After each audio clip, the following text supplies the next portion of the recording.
understanding, and friendship. Families explore other cultures through the eyes of Houston kids. More at cmhouston.org. Right downtown on the elevated 69 headed north. That's going to be just past the 45 interchange. Several right lanes blocked off. Been a foggy, misty morning. I still have some on the radar from west to east is the direction it's going. 50 for the high, that's it. Upper 40s for the low tonight. Mid 60s for the high for Saturday. Some sun, some clouds, less clouds Sunday and Monday. We're going to be 70 Monday and then back into the upper 50s as well. 44 degrees as we speak. It's KUHF Houston News 88.7. A service of the University of Houston. Streaming live online at houstonpublicmedia.org. It's 9 o'clock.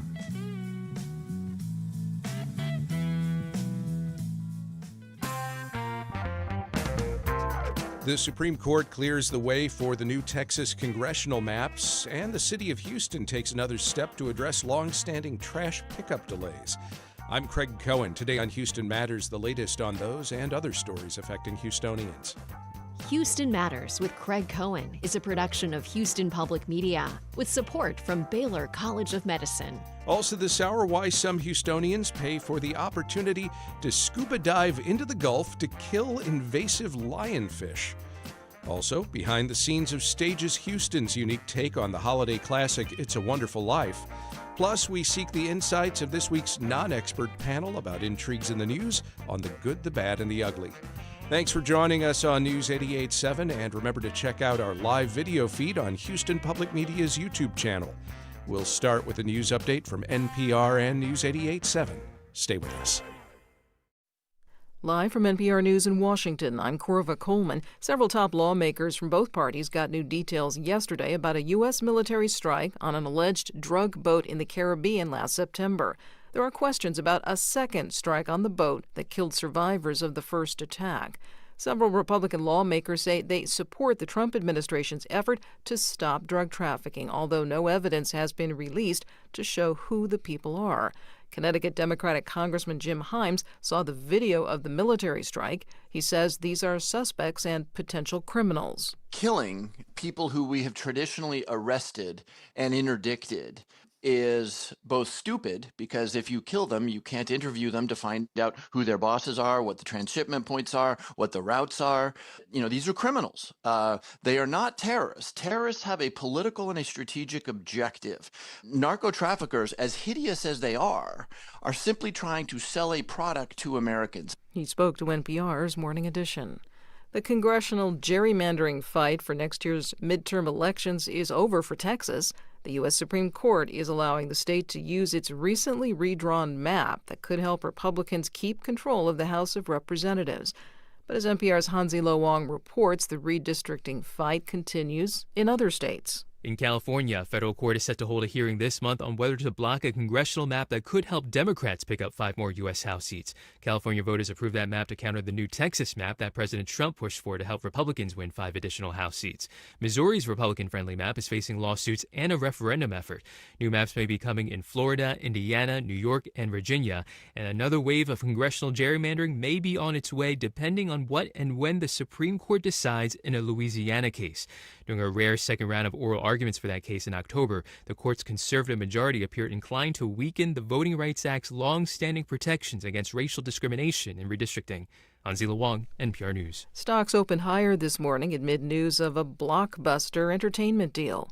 NPR's Scott Horsley reports the Dow Jones Industrial Average jumped about 160 points in early trading. Netflix appears to have won the bidding war to buy the studio and streaming business of Warner Brothers Discovery for $72 billion. The deal would allow Netflix to produce more programs in the U.S. and give the streaming service access to Warner Brothers' vast catalog of movies and TV shows.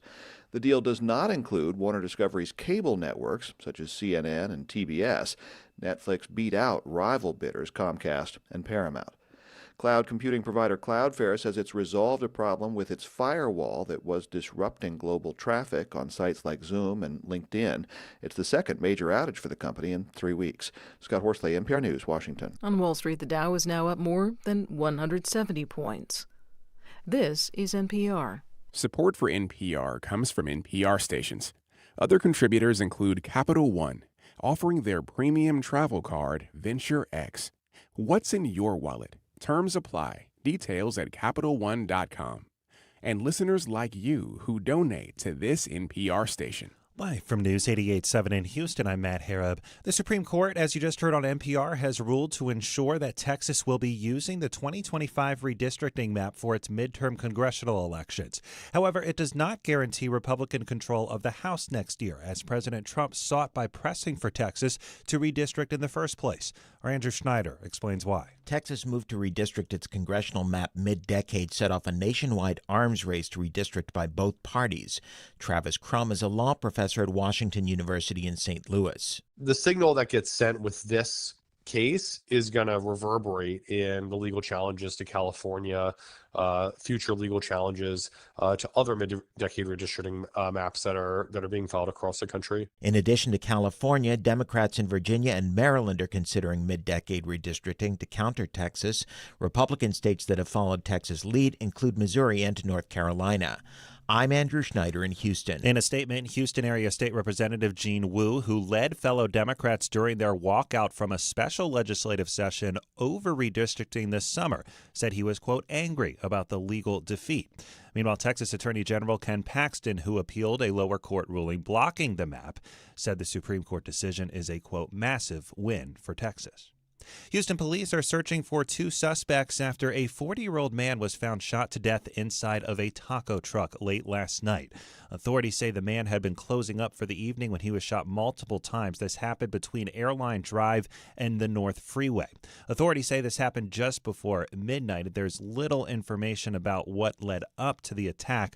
The two suspects, though, were wearing ski masks and drove away in a white sedan. Officers are currently working through surveillance footage. And over 90,000 cubic yards of sand has been added to West Galveston Beach since early October.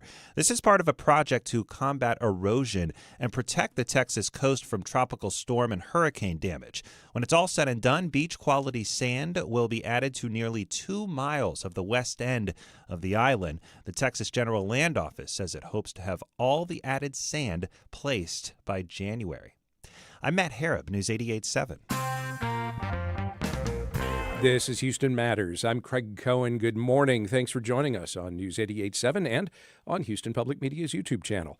Coming up this hour, why some Houstonians pay to scuba dive into the Gulf to kill invasive lionfish.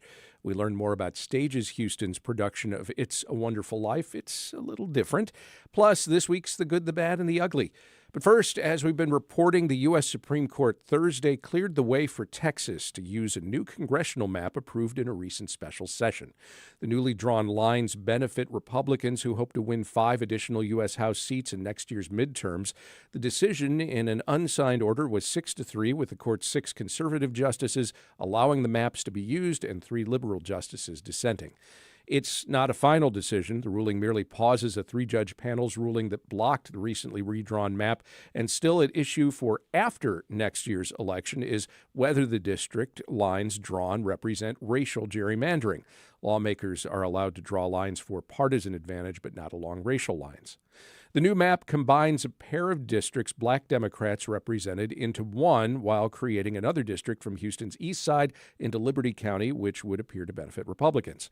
Among those most affected is Texas Democratic Congressman Al Green, who has long represented the now redrawn 9th District. He's scheduled a press conference at 11 this morning, and while he's signaled previously that he may run for Congress in the 18th District, where he'd oppose the winner of a runoff election between Christian Menifee and Amanda Edwards, whether he does that or not is a decision he has to make quickly, as the filing deadline for the March 2026 primary for candidates is this coming Monday at 6 p.m.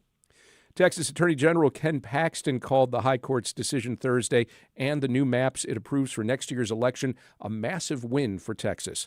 Congresswoman Lizzie Fletcher, whose district may now skew more conservatively, says the new map betrays the fundamental principle that all Texans should have a say in our government.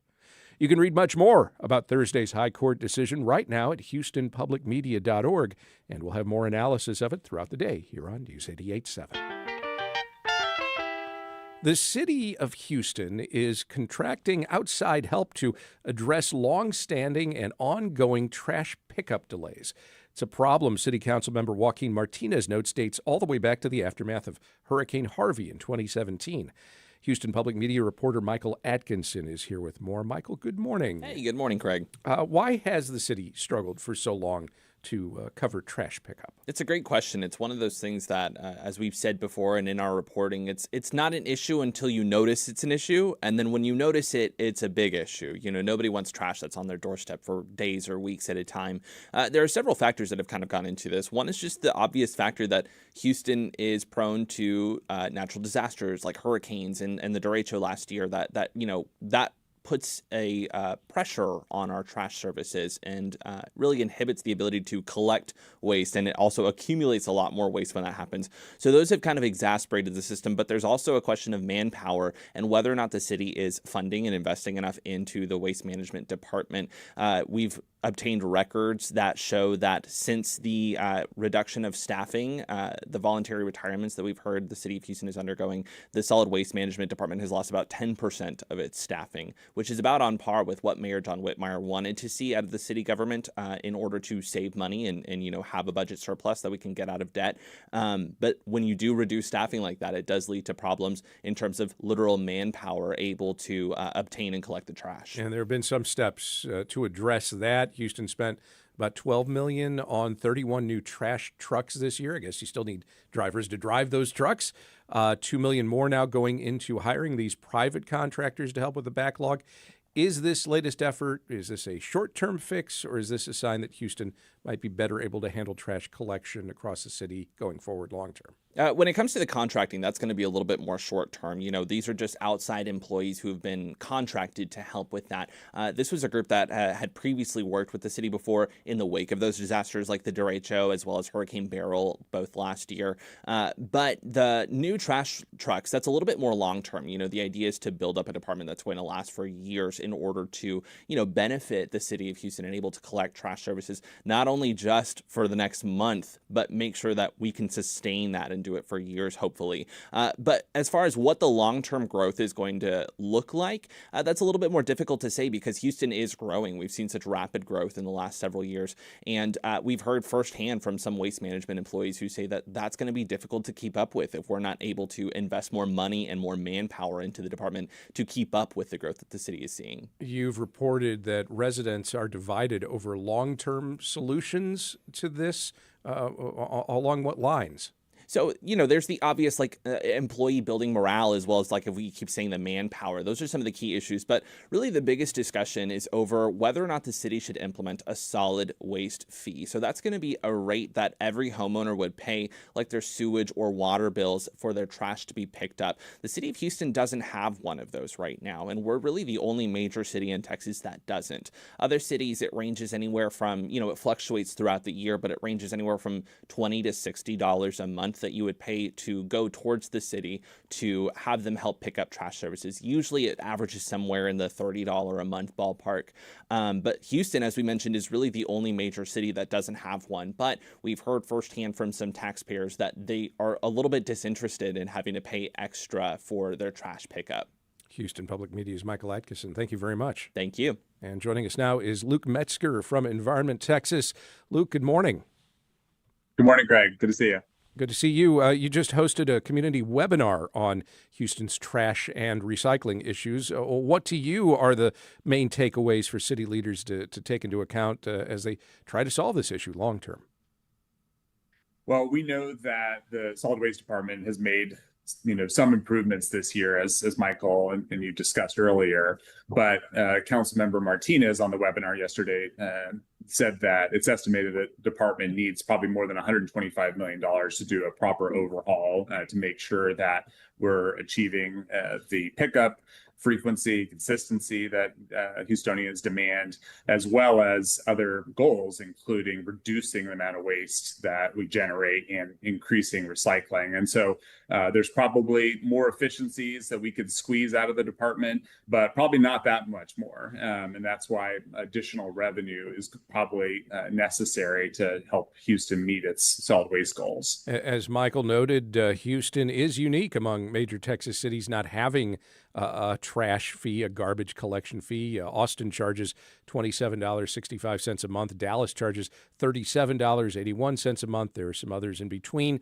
How much does not having such a fee contribute to Houston's problems here? Well, I think the city estimates that having a fee could generate an additional $160 million. And we know that, as an example, in San Antonio, which does have a solid waste fee, that they spend about twice as much per household on solid waste services. They have 42% more employees than Houston, and services are better. A survey in 2022 found that 90% of San Antonians were satisfied or very satisfied, with the services in San Antonio. And so you get what you pay for, right? And nobody wants to pay more, but we have a real problem here, where for example, on the recycling side, which is something Environment Texas very much cares about, Houstonians' recycling rate is only 16%. That's less than half the national average. And so we need more resources to help create better recycling programs, to help reduce waste, and just to make sure that the basic operation is functioning properly. Do you think feel like this would cover it as far as all of those needs, and anything else you'd like to see done? Well, it depends on the size of the fee, of course.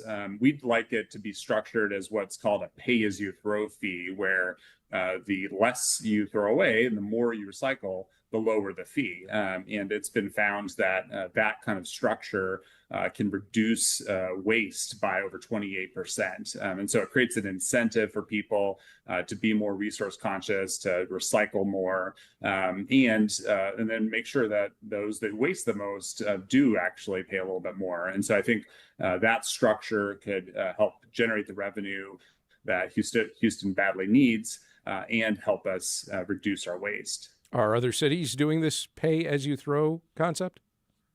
Yes.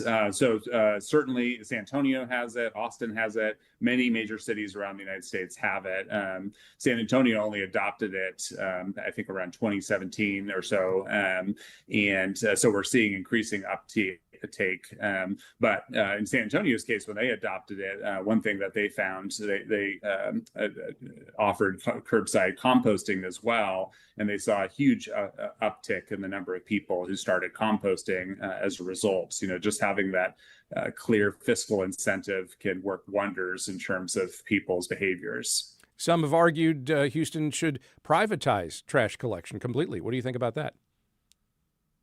Well, we don't have an opinion about who does it. We just want to make sure that it gets done, and that we have a big focus on reducing waste. And so, I think one danger we've heard from cities that have privatized is that, contractors will offer a low rate initially, but then once they've got the service, jack up the rates. And so I think Houston should approach any such discussion with caution, and recognize that, as well, having, city employees do this, you have much more control over, including over, future natural disasters, and making sure you can deploy people rapidly. If you have an outside contractor, you may have just less control over some of those things. So there's getting the trash picked up, and that's an issue across the city. But there's also this question of some neighborhoods find there's more trash dumped in their neighborhoods than in other places, that there are overflowing dumps in their neighborhoods and not in others. How do you make it all, for lack of a better term, more equitable across the city? Yeah, I think we just have to, illegal dumping is a huge problem. And so I think we need to, one, do more education in terms of letting people know where they can take their waste. I think the surge in heavy waste pickup will be happening now, thanks to the new contract, should certainly help. But I think making it easier for people to dispose of their trash properly is really critical. We need more enforcement, so that there are consequences for illegal dumping, and certainly need to make sure that neighborhoods that have been underserved are treated more equitably. And as the amount of trash tossed in the city continues to increase. Of course, landfill space continues to decrease. How big of a problem is that? Well, Houston still has, I think a couple decades more of space in the landfills, but that time can pass real quickly. We know that globally, we're just trashing the planet. We throw away about 2 billion metric tons of waste every year, and that means that we're having to mine and extract for more resources to create the products, many of which we only use for a few minutes before they go to the landfill or go to an incinerator or wind up, as litter in our bayous or in our parks. And so, I think it's really critical that we start reducing waste now, both to make sure that we don't get to a point where the landfills are completely filled, but also so we can reduce the impact to the environment, to reduce the air pollution and the harm to the land from the extraction process, all the way to, the litter and other problems that result from our, wastefulness. Luke Metzger is the Executive Director of Environment Texas. Luke, thank you very much. Thanks, Greg. Always fun. Maybe the only thing Houstonians like to complain about more than trash is traffic. And it's increased starting this week in a couple of spots that will affect commuters through at least the middle of next year. TxDOT, the Texas Department of Transportation, is moving ahead with construction as part of the $400 million White Oak Bayou Elevation project. Kris Hadley is Public Information Officer with TxDOT and joins us now. Kris, good morning. Good morning. Thank you for having me. This project is affecting drivers along portions of I-10. Where and when? So it's near from I-45 to I-45 Hogan to Taylor Street. We're doing a total closure this weekend to set up a traffic switch to reduce the lanes from, it's currently 3 lanes because of the project, and we're going to reduce it to 2 lanes until mid 2026, and that'll change to the next phase. And how many more phases are there in this overall project? There are several phases. The project is not set to end until mid 2028. So we have several phases to go through before we get to the finish line. Any suggested alternate routes for Houstonians who may use the stretches of I-10 or I-45 and these connector ramps each day? So if they can go, we have a webpage built out for the project on TxDOT website, and they can go to the search engine and put in White Oak Bayou. There's actually a link, a road closure link on the webpage, and it'll take you to Houston TransStar. And there's also, they can go directly to www.houstontranstar.org, and it'll have a list of all the closures going on this weekend, and then, of course, the long-term closures with the detours in place. And again, remind us why this is happening. We are elevating the lanes. So as you know, you're familiar with that area. It floods horribly. If you can remember from Harvey, the water was all the way up to, the lights, the traffic lights. So what we're doing is we're elevating those lanes, and we're also going to remove the Houston Avenue Bridge so that can stop getting hit. TxDOT spokesperson Kris Hadley, thank you very much. Thank you.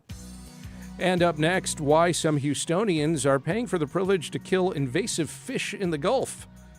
As Houston Matters continues on News 88.7 and YouTube. Hi, I'm Lenny Ambrose from St. Arnold Brewing Company, proud supporters of Houston Public Media. Right now, with your $60 donation, you can choose tickets to News and Brews. This member-exclusive event takes place February 17th.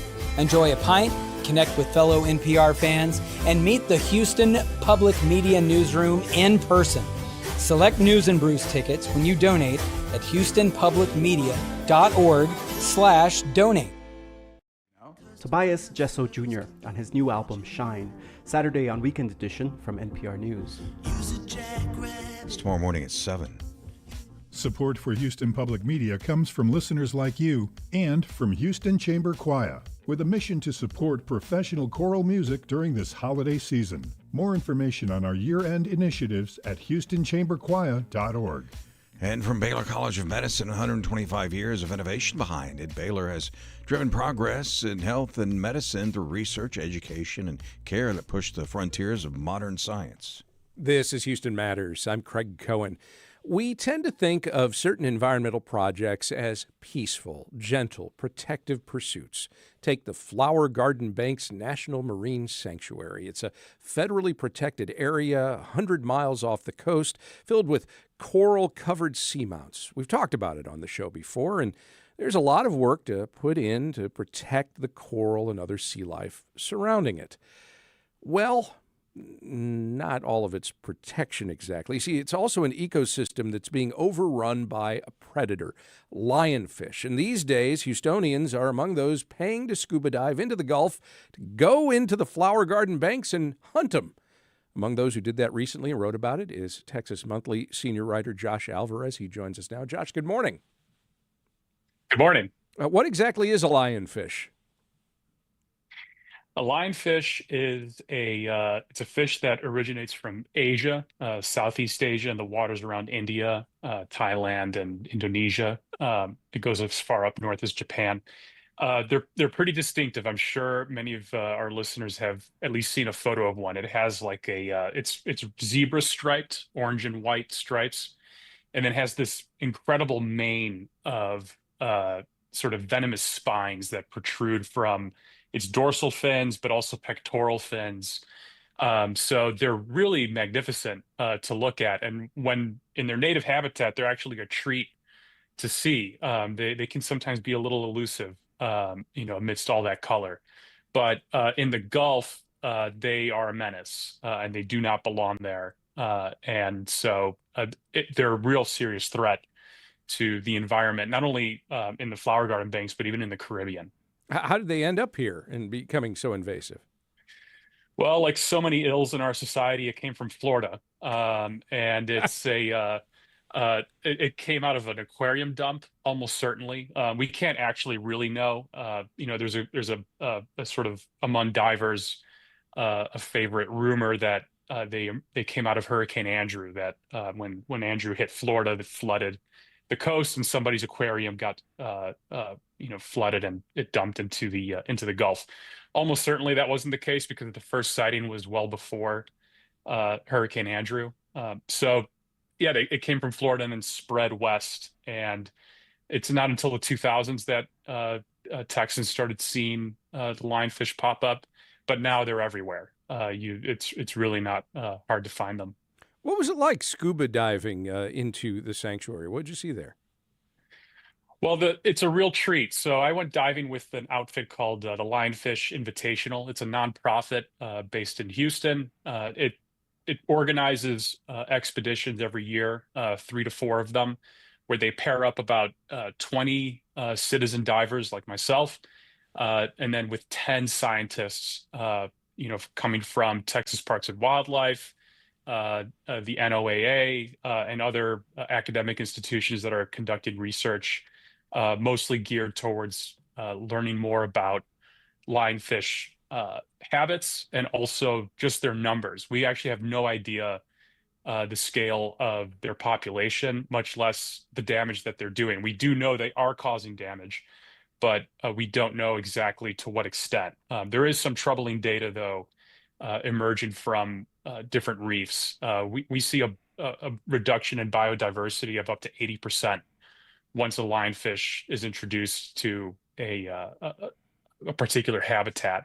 So diving with these citizen divers and with these scientists was a real treat, and that's why people are really interested in doing this. It's become one of the most coveted scuba diving adventures for the community for the diving community. So it's an incredible ecosystem to be able to explore. Sometimes the conditions can be a little tricky, so they do require that you have a certain level of experience and certification. These are not necessarily pleasure dives. You're dealing with strong currents, sometimes bad visibility, and you sometimes also have to deal with other wildlife. It's very common to be diving among sharks, including whale sharks, and so you have to have your wits about you. And then also know how to handle yourself because you are hunting. We're not there to sightsee. You're there to kill these animals. And how many did you manage to kill yourself? Oh, myself. I think I was able to pull off. Oh boy. I honestly lost count. There's a lot of fish to go around. So among the entire group of us, we killed 92 lionfish. I was lucky enough to partner up with the president of the entire outfit, a woman by the name of Rachel Bowman, who has made a career out of killing lionfish and even selling them on the market. So she did the bulk of the killing. I think I scored somewhere around maybe 7, 8 kills or so. Some hunters argue that what they do on land helps to control, say, the deer population, helps keep the ecosystem in balance. What's the line between human intervention to restore that balance and too much intervention that disrupts what may have been in balance? Yeah, so in the case of an invasive species, the best way to think about lionfish is that they're the feral hogs of the Gulf. Their population is exploding. It's uncontrolled. A female lionfish spawns 50,000 eggs every 3 days and does that for its entire life cycle, beginning from when it reaches sexual maturity, which is really only within a year. And they typically live to 14 years. So that's millions of eggs that are spawned. A tiny percentage of them, become adults, but even a tiny percentage of millions, you're talking a significant number of fish. So when it comes to the role of hunting and hunters, there's right now no path to eradication, which would be the best outcome for the ecosystem and for native fish, which, these fish compete against and often eat. So that affects not only the coral reefs, but also even our commercial fishermen who are there to get red snapper and tuna and shrimp. So really with a lionfish, you just want to kill as many as you can. And that's what makes it fun then to hunt, because there's really no restriction. It's a lot of fun to do it. It's fun to scuba dive in these places. We also scuba dive beneath oil rigs, which is a typical hangout for lionfish. They like reefs, even artificial ones. So you're doing everybody, especially the native fish, a service by spearing them. So hunting is right now the only way that we can really even attempt to suppress their population. Josh Alvarez is a senior writer at Texas Monthly. Josh, thank you very much. Thank you. And just ahead, from a direct-to-consumer streaming service for Rockets and Astros games to a driverless taxi taking a passenger smack dab into a police standoff, this week's non-expert panel weighs in on the good, the bad, and the ugly of it all as Houston Matters continues on News 88.7 and on video at houstonpublicmedia.org and on YouTube. You count on Houston Public Media. That's why you're here right now. Take the next step and become a new member today. Every gift makes a difference. And with a gift of $5 a month or more, you'll receive PBS Passport, a member benefit that lets you stream more of the shows you love anytime. It only takes a minute to make a big difference. Join as a new member today at houstonpublicmedia.org/donate or call 800-364-8300. For the people. Donate now to the Resiliency Fund at houstonpublicmedia.org. Support comes from the law firm McFarland PLLC, eminent domain attorneys focused exclusively on representing landowners against the government's taking of private property for public use across the state of Texas. More at McFarlandPLLC.com. Support comes from Stages, presenting It's a Wonderful Life, a live radio play set in a 1940s radio station with live sound effects and on-stage storytelling that celebrates connection and hope. Now through December 28th. More at StagesHouston.com.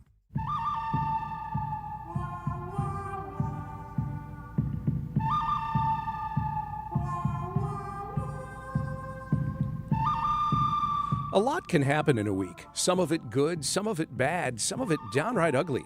When faced with intriguing developments in the week's news, we turn to a rotating panel of non-experts to parse the good, the bad, and the ugly of it all. On today's panel, Houston Chronicle news columnist Joy Sowing, Marco Roberts, chairman of the Texas Conservative Liberty Forum, and Ernie Manouse, co-host of Hello Houston, weekday mornings at 11, right here on News 88.7 and on YouTube. Joy, Marco, Ernie, welcome to Houston Matters. Good morning, Craig. Hi. Panel, better late than never. The Houston Astros and Houston Rockets games are finally being made available through a direct-to-consumer streaming service from Space City Home Network. As Houston Public Media's Rob Salinas reported this week, it costs $20 a month or $200 a year to live stream the team's respective locally broadcast games. The Astros and Rockets were the last teams in their respective leagues to offer such a service, though Rockets President of Business Operations Gretchen Shear says plans have been in the works since the clubs bought the regional sports network 2 years ago. Space City Home broadcasts more than 220 live Astros and Rockets games combined each year. Our long cord-cutting nightmare's over. Streamers have access to Astros and Rockets games in a direct service. Is this good, bad, or ugly? Joyce Owing. You know, I'm not a big sports watcher person, but I do think that's a good thing for people who like to watch sports, like my mother. I'm sure she would really enjoy having a service like that where she can see all of her games in one place. So I think that's a good thing. Okay, one sports watcher person is in favor, and her daughter, yeah, sure. Yeah. Good, bad, or ugly, Marco Roberts. Well, you know, I'm sure I'm sure I could speak for my co-panelists here that we were all on pins and needles waiting for the announcement, and so we were just elated. I looked at this. I'm a curmudgeon. I tried to find something wrong with it, but I really couldn't. I'm sure, I got a lot of folks that love to watch this stuff. My only thing about this streaming services, and I don't know if you guys encountered this situation here, is that I hope it works right. You know, that's the main thing. I just make it work right, because I have some of these other streaming services, and you know, they're beginning to pile up because it used to be like a cheaper way, and now, well, you have this streaming service and that streaming service. But the thing that I hope never happens with this service is that when you hit that pause and then you rewind because you want to catch something, and so the game continues on, as has happened to me with other shows, is I'll hit the wrong button or it's not working. It's not working. It'll start like it's loading. Yeah. And next thing I know, I lost the whole thing. Yeah. And so all I'm going to say is just make sure that it works, and that, because I think people will be very upset if they lose a game through it. All right, good, bad, or ugly, Ernie Manouse. First of all, I have to say, in today's episode, I am going to stick to good, bad, and ugly. I've been making up categories every time you have me on. I appreciate the So effort. I'm coming in with good on this. Okay. To improve it, maybe to help Marco out here, what I'm hoping for is it's more than just these two teams. I haven't really dug deeply into it. Is it just their games, or are they going to partner with other services that do this so you get a full, robust It is just these two. But in time, like we've been talking about, they keep merging and adding. So it would be really great if all of their whole league is on there, or their whole, I think that would be awesome. But yes, good. Yeah, years and years down the line, if there's a way to coalesce all of these contracts ending with all these regional sports networks all at the same time, maybe these leagues can finally just have one app for everything. Right, but even piecemeal it out. One sports app with everything you want. For $400 a month. I was about to say, it's going to be, yes. They're going to pay for it, but I think it's great. People can find what they want. Yeah. Panel, you may recall that Waymo plans to launch its self-driving taxi service here in Houston in the new year. Here's hoping incidents like one in Los Angeles do not take place when it does. As an online video posted Monday shows, last week one of Waymo's driverless taxis drove a passenger into what appeared to be the end of a police standoff. As ABC News reports, officers were conducting a, quote, high-risk felony arrest after a stolen vehicle pursuit at 3:40 in the a.m. when the Waymo came upon the scene. Police vehicles were blocking its straight-ahead path, so the Waymo turned left into the intersection and right next to the suspect lying on the ground. A Waymo spokesperson says its taxi was not the only vehicle to do so and characterized the 15 seconds the driverless taxi was clearly in the wrong place as an opportunity to learn and continue improving road safety and operating in dynamic cities. A Waymo taxi drives a passenger into and through the tail end of a police standoff. Is this good, bad, or ugly, Marco? Well, I mean, I'm going to say it's bad but not ugly, because as you see the video, it does drive right by the individual on the ground already, and he couldn't have been there for very long. Could have been worse. I mean, could have run over him or whatever. And so clearly at least managed the obstacles correctly. I did wonder, though, why were there no blockades for the car? Because that normally would have stopped the Waymo as well. Yeah. But I imagine this was a very rapidly evolving situation.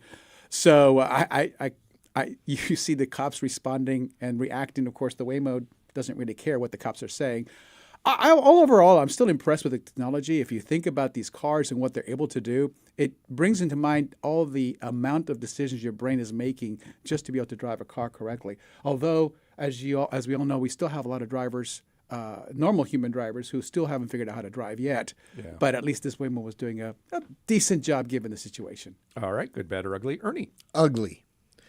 If you listen to our Really? show, you know I do not trust people. It's why I will not ride in a helicopter, because I always think I know people, even at my job, who don't put in 100% of what they should. So I'm thinking a mechanic, a programmer, Why was somebody. he looking at me when he said that? Never looking at you, Craig, about things like that. So I always feel like human error is going to screw up all of this. And case in point, this car, it could have driven over the suspect. It could have driven into a gunfight. I just don't. Now, I know the argument would be, if you don't trust people, then let the computers do it. Let the machines do it. But somebody's programming those and planning those. I don't think we're ready for it yet. Maybe in a few years.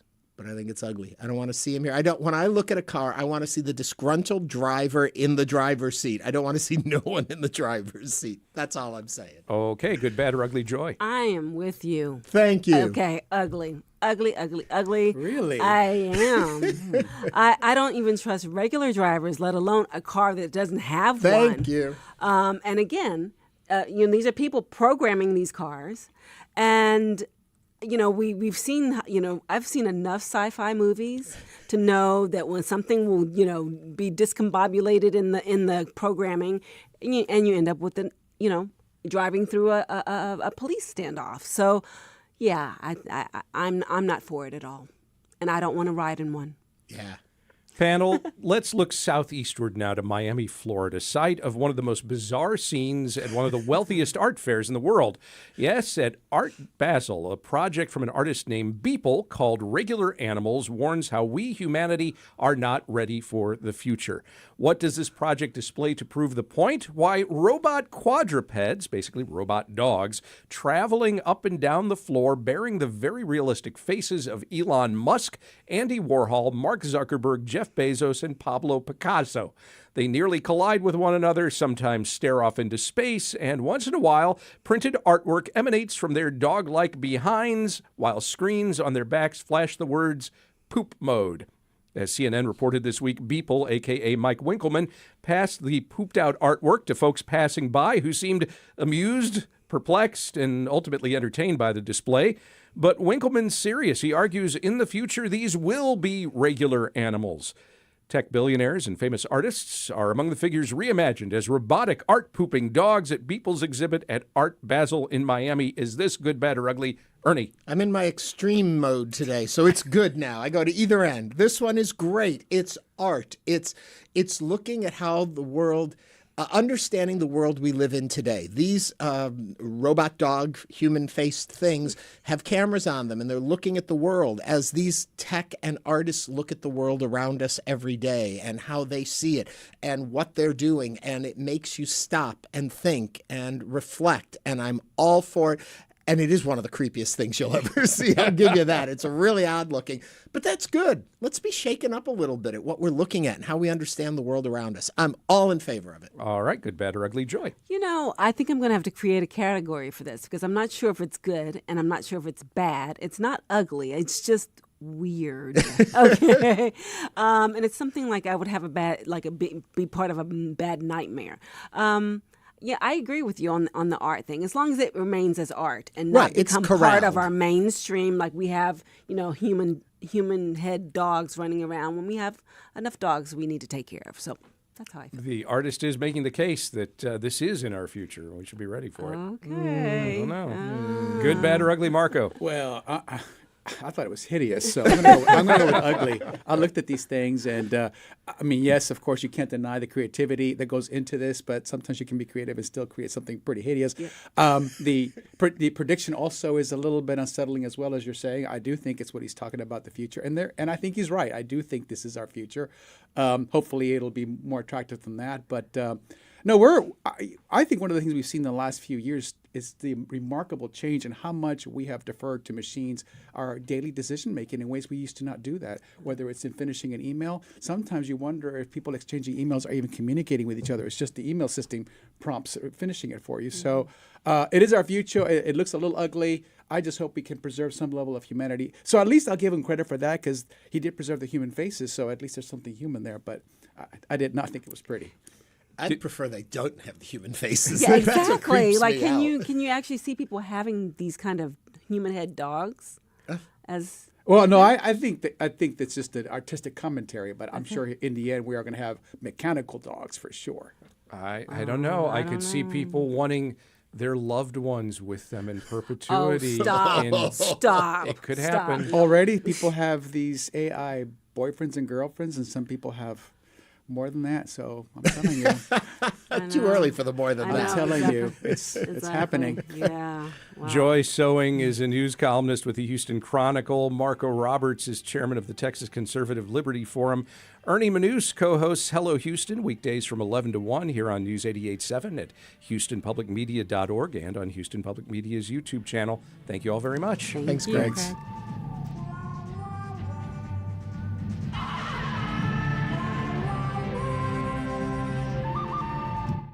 It's not just your car.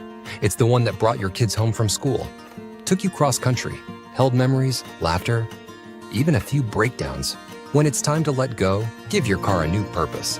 Donate it and turn memories into meaningful support for this station. Plus, you'll enjoy free and easy pickup, potential tax benefits, and a simple donation process.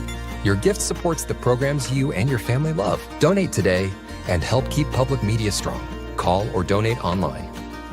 7 p.m. Hosted by Jorge Perotti and open to the public. Details at discoverygreen.com. Support for Houston Public Media comes from Central Market, Wine and Cheese, featuring more than 500 cheeses and thousands of wines from around the world. Holiday pairing suggestions available in-store. More at centralmarket.com. Houston Matters with Craig Cohen is made possible in part by Ellen Benninghoven and Dr. Michael Schaefer, and with gifts from listeners like you.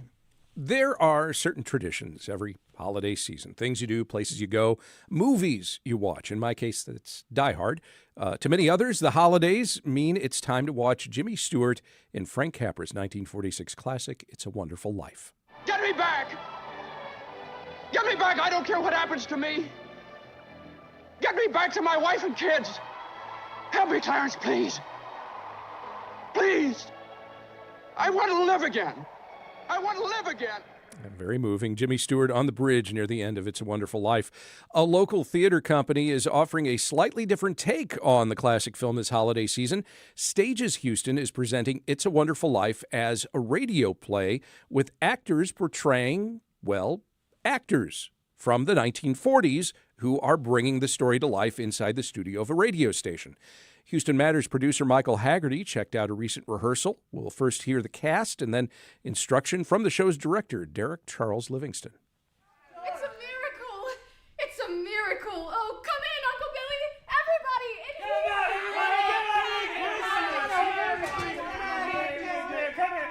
Come on! George! Mary did it! She told a few people you were in trouble. Good. So you come right to the mic. Okay. You move that stool, and you move this stool. Great. So they're together, or just Shady push that one out of the way. So this is It's a Wonderful Life, the radio play. And what we're given with the script is that we're in fact doing a radio play with live Foley. And for people who don't know what Foley is, that's when you create the actual sounds, use other objects to create the sounds that our ear would recognize, especially in context. So that's the fun thing.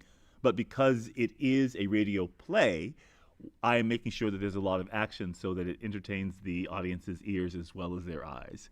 Yeah, so there's a lot going on both for the eyes and the ears. You got people moving around, as you might have seen back in the olden days of radio, people moving around and doing sound effects, but we're seeing a play within a play. It's a play about a play, and we're getting to see how that's all made, so there's kind of like it's meta, I guess. Yes, and one of the things that we're really leaning into is how do we tell the story that people know using this layer of a radio play while still having it be engaging for them. And so for me as a director and as a theater goer and a lover of It's a Wonderful Life, it felt really important to make these characters very alive and vibrant in front of our audience. And so having them simply stand at microphones and music stands wasn't interesting enough to me. And underneath this story, I think sometimes people look back on It's a Wonderful Life with a sense of nostalgia, and they may sort of think it's kitschy or corny, but it is still a heartwarming, beautiful story. And so when the actors are playing these characters, what we're doing is we're leaning into the idea that they are playing George, they're playing Mary, they're playing Violet, that there is no comment on playing those characters. They become those characters, because I think that is something the audience can really connect to. And so the thing we're going with is that the actors in this radio play are very good actors as well. So when they drop into those characters, they are those characters. And I think that allows the audience to really go on the journey that we're trying to create here in our space. Why do a radio play reenactment? What does that do you think, that enhances a story that we all know so well? Because films, and particularly I think a film that's so well known, there's so much verisimilitude with everything as we remember it, and films have so many more locations generally than a play does, that this allows us to tell the story without having to try to recreate everything that is so clear and imprinted in our minds. And it gives the actors, it relieves them of the obligation of trying to recreate Donna Reed or recreate Jimmy Stewart or Thomas Mitchell. They can be themselves playing these characters because we set up this other world for them. And I think it also invites the audience to hear it and to experience the story in a different way. And indeed, in the radio play that we're presenting, there are a couple of scenes and lines that are different than they are in the film. So people who know the film word for word, as I do, I think they're going to be surprised, and it makes it a little interesting for them too. And of course, the format change allows us to go on that journey with the different changes. Yeah, imagine something like this that's so well known. The more you try to recreate it, the more things could disappoint people, I guess, or like, that's not how it was in the movie, or those sort of thoughts go through people's heads. So now you're asking, because it's so well known too, their imagination can do a lot of that for them, and whatever their imagination is getting is either right, or if it's wrong, it's their fault. Yeah. I won't say necessarily. You won't put it like that. Yeah, we'll put it like that. But I think that very smartly, Jill Landry, the adapter and playwright, has given us is that we actually see them arrive at the top of this play at stages and when it's performed as the characters who are the actors who are playing this. And so we see them greet each other. We see them in the period costumes. We see them hug, kiss, exchange presents. And then we actually hear the voice of the stage manager giving the countdown, and then one of the actors takes the place of the announcer. So I think it slowly pulls the audience in to this world of a radio play. And then, particularly in our production, we then have the actors fall fully into those characters from It's a Wonderful Life. So it's not Harry Jazzbo, whoever playing Harry or Potter.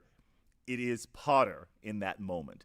But we slowly take the audience on this nice, gentle glide into that world, which allows them that moment of transition so they can stop expecting the movie. They can expect the story. So as a director, you're used to directing people on stage, but I mean, what's different about bringing something like this to life? There is a bit of a responsibility. There's a bit of responsibility because it is a story people know and love. And there's also the layers of making sure that when we are telling the It's a Wonderful Life story, that is very clear, and that those story points work within under the story of being a radio play.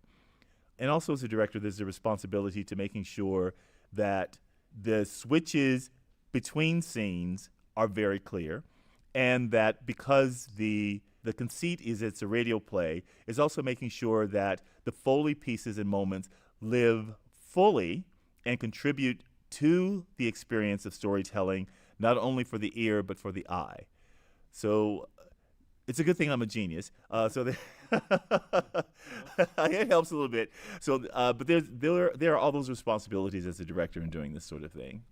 So all the Foley pieces, as you mentioned, these sound effect objects all over the stage. It's a small round stage, but can we look at and hear some of these here? Sure. Okay, let's look at how you recreate some of the sounds. Some of it's obvious for shoes, walking. You've got shoes. So we'll go over here to our trunk, which looks like an ordinary trunk, but if you hit it the right way, it's a car door closing. I won't blow into this because an actress had his mouth on it, but I guess for the radio. So it's a slide whistle. We have, so it could be someone parachuting instead of just a slide. And then over Multiple here. Multiple uses. Oh, this is the most interesting here, yeah. This fun mechanism, which almost looks like a cast line from fishing, suddenly becomes a siren. And I'm doing it quietly for your radio, but it has the capability of being much louder. Turning that crank, okay. And this is an ordinary horn that becomes a car horn. A period car horn, if you will. For sure. And I think one of the things that we've had fun playing with in this space, I won't tell you everything, so there's still some surprises, just the right pressure to apply to the various pieces to give them the right sound. So for example, with the car horn that I just did, one of the things that we discovered is if you squeeze it too hard, it is not the right sound, or the sound dies out. So it's a very delicate sort of sound. And so we are having a lot of fun in rehearsal every day, playing with it. Just what is the right pressure or the right way to drop this thing to make this sound so it sounds like we want it to sound, so it has a heightened theatrical reality, but it still makes the audience go, that was clever, not, that was wrong. Yeah. And any production, you've got to rehearse and get all the little fine points right, and that takes a lot of time. But I mean, this is a kind of a little bit different layer of, I guess, so many props and so many sound-making props. Yes, and of course, because it's a radio play, the actors not only have these hand props, that they are creating the sounds. There's not a separate Foley artist. The actors are taking turns, and so they may at any moment pick up any piece. They also have scripts in their hands, while also remembering where to go, and to fall deeply into playing those characters. It's a lot. It's a lot. I mean, how do you feel like that stretches them and works them in a different way that they're not used to? I'll let them answer that question, but I will say that I was very fortunate to get these actors. They really, in the audition process, embodied the characters that we know from the film, but in a truthful way, because I wasn't looking for imitation. I was looking for truthful portrayal of those characters, but close enough that we would recognize them. And then it has to be a fun process, and they have to be willing to play. Musicians, athletes, and actors are players. And so they have to come into this space ready to play. And that has been one of the joys here. They come to play. And I don't know about them, but I'm having one of the most fun times I've ever had in an audition process, in a rehearsal process, because we pick up things like, what sound does this make? No, that's not it. What do you have in your hand? Oh, that's good. But what if we did it this way? And so we are playing. There's both a professionalism these actors bring to that, but there's also a deep engagement in, yes, let's play and have fun to create this story, which is ultimately the actor's responsibility as well. It is such a well-known, beloved story. What do you think it is about this story, in whatever form it's taking, for audiences that resonates so much? I think it's the aspect that if you treat people well and you honor their lives and you try to do good by them, that love will come back to you. And I'm getting wistful. I think one of the great things about It's a Wonderful Life, and I watch it every year, and I cry at the same moment every year, is that idea is if you put love into the world, people will recognize it, and they will come and they will love you. And you discover that you are loved and that you have had a life worth living in a very special way.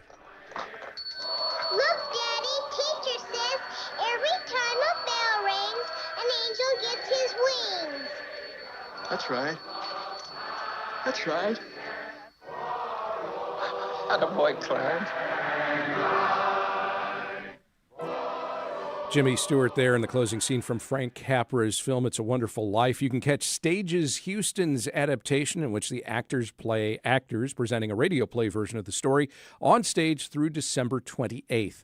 We heard from director Derek Charles Livingston. He spoke with our Michael Haggerty. And that will do it for today's show. The Houston Matters team includes Michael Haggerty, also Joshua Zinn, Brenda Valdivia, Mincho Jacob, and Laura Walker. Jared Carroll's our technical director. Remember, you can check out Houston Matters anytime. Subscribe to our podcast for the audio. Visit Houston Public Media's YouTube channel for the video. Comment, like, subscribe, all that stuff. Or reach out to us at talk@houstonmatters.org. On Monday's show, a recent report from KFF notes the rise in traffic fatalities in Houston and in other large cities and how they outpace homicides. We discuss. Plus, your gardening questions from Meg Tapp from the Garden Club of Houston.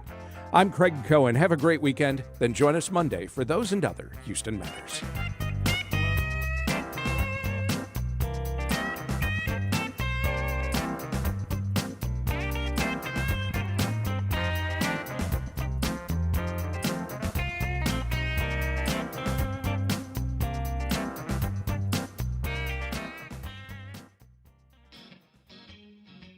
Support for Houston Public Media comes from Baylor College of Medicine.